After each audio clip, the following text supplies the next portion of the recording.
Israel ने नसरल्ला को मारा तो युद्ध में ईरान आया। ईरान ने इजराइल को दहलाया तो वॉर जोन में अमेरिका आया।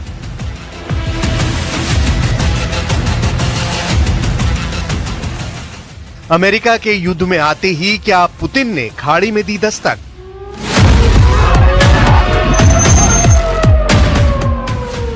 आर पार का युद्ध है ये, अब किसी के रुके ना रुकेगा। हर खेमे में ऐलान हो चुका है, इजराइल और इस्लामिक फाइटर की लड़ाई महायुद्ध में बदल गई है।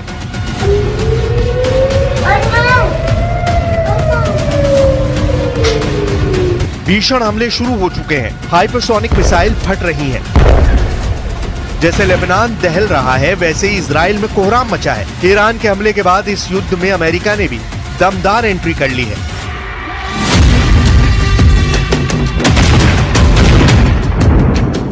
तुर्की भी इजराइल के खिलाफ मोर्चा खोल चुका है। मतलब ये कि महायुद्ध में अब महाशक्तियों के हथियारों की टक्कर शुरू होगी।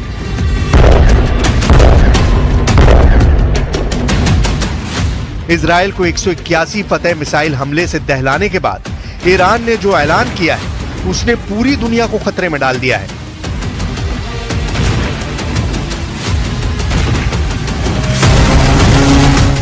ईरान के सुप्रीम लीडर अली खामनेई ने अमेरिका को सीधी चुनौती देते हुए खाड़ी मुल्कों से फौरन रफा दफा होने का फरमान सुनाया है।